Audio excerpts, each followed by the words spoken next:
ሃይ ጋይስ ለዛሬ ከሊቭ ጉድ ያዘዝኩትን እቃ ላሳያችሁ ነው ይዤ የመጣሁት። አብረን እንከፍታለን። እንግዲህ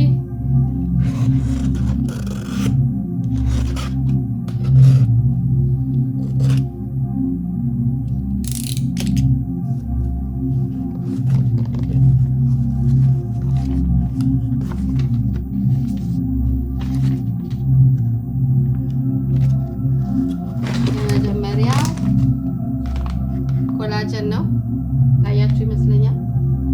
ኮላጀን ቀጥሎ ማግኔዚየም ነው። ቀጥሎ መልቲቫይታሚን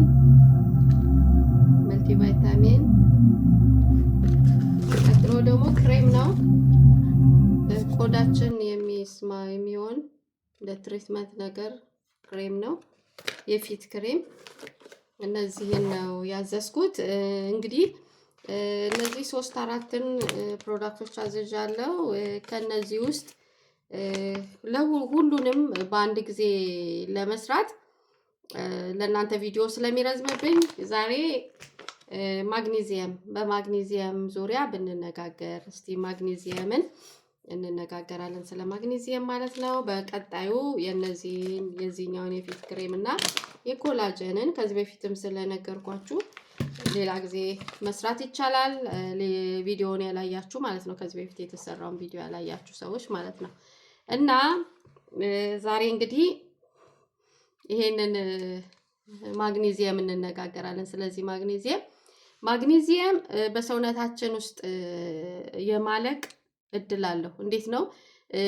ሞባይል ቻርጅ ተደርጎ ቻርጁ ሲያልቅ ቀጥ እንደሚለው ማግኔዚየምን በውስጣችን እያለቀ የሚሄድ ነው እና ማግኔዚየም በውስጣችን ካለቀ ተጋላጭ ህመሞችን ያመጣል። ለምሳሌ የሆድ ዕቃ ችግር ያለባቸው ሰዎች፣ የሆድ ቁርጠት፣ እነዚህ እንደ ተቅማጥ ምናምን ህመም ያለባቸው ሰዎች ብዙ ጊዜ የማግኔዚየም እጥረት ያለባቸው ናቸው እና ማግኔዚየምን በጥራጥሬ ማግኘት እንችላለን። ለምሳሌ ብዙ ጊዜ ቫይታሚን የማንወስድ ሰዎች ጥራጥሬ እንደ ቦሎቄ፣ ምስር የመሳሰሉትን ከፍሩትም እነ አቮካዶ የመሳሰሉትን በመመገብ ማለት ነው። ነገር ግን ሊቭ ጉድ የሚያመርታቸው ቫይታሚኖች በዶክተር የተረጋገጡ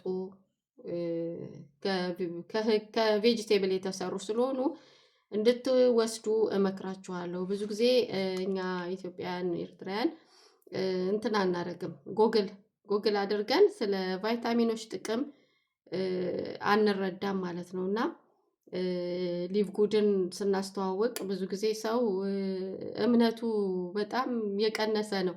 ያው ተጠራጣሪዎች ነን። ለምንድን ነው? ጎግል ስለማናደርግ ማለት ነው። በዚህ የሌሎች ዜጎች እንደዚህ አይነት ነገር ሲያዩ ወዲያውኑ ቻት ጂፒቲ ላይ ወይም ጎግል ላይ ሰርች ያደርጉና ስለዚህ ካምፓኒ የበለጠ እውቀት ይቀስማሉ ማለት ነው። ስለዚህ እንግዲህ አሁን ዘመኑ የቴክኖሎጂ ነው። ዘመኑን ተጠቅሞ ሰው ጎግል አድርጎ የሚያስፈልገውን ነገር መጠቀም ይገባዋል ማለት ነው። ይህ የኔ ምክር ነው።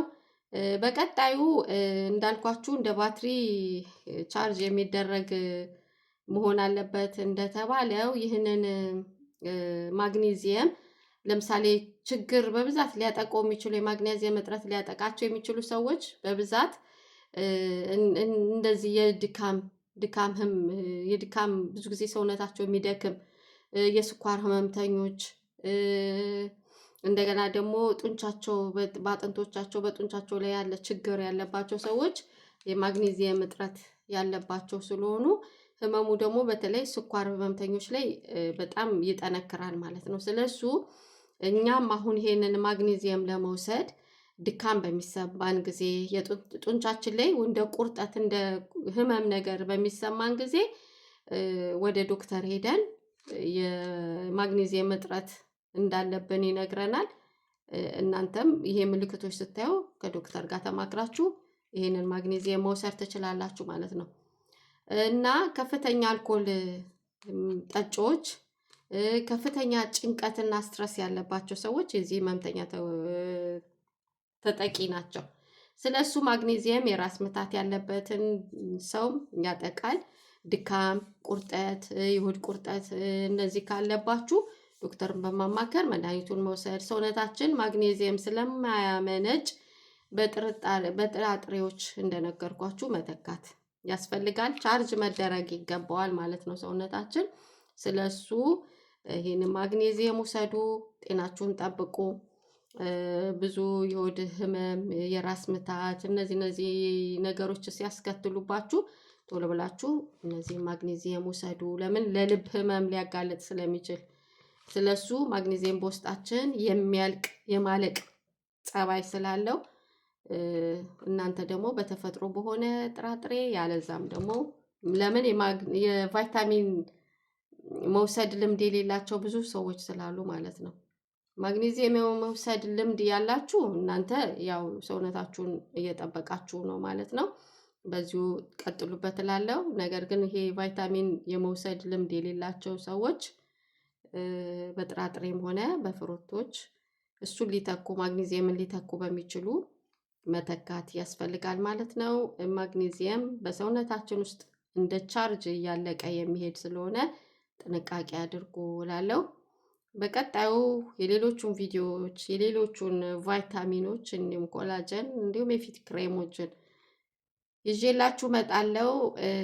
በቀጣዩ ቪዲዮ እስከምንገናኝ እንግዲህ ደህና ቆዩ። ለምን ሌሎቹን ቪዲዮዎች ከሰራውላችሁ ቪዲዮ በጣም ይረዝምና መሰላቸት ይሆናል። አጠር አጠር ብሎ ለእናንተ ቢደርስላችሁ ነው በቀላሉ ልትሰሙት የምትችሉት።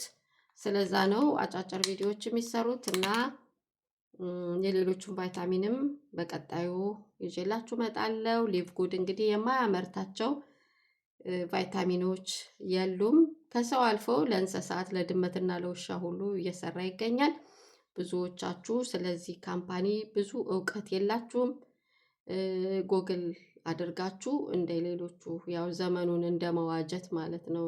ስልጣኔ ባለበት ሀገር የምትኖሩ ሰዎች ቻት ጂፒቲን ወይም ጎግልን በመጠቀም ስለነዚህ ቫይታሚኖች ስለ ሊቭ ጉድ በቂ እውቀት እንዲኖራችሁ እመክራለሁ።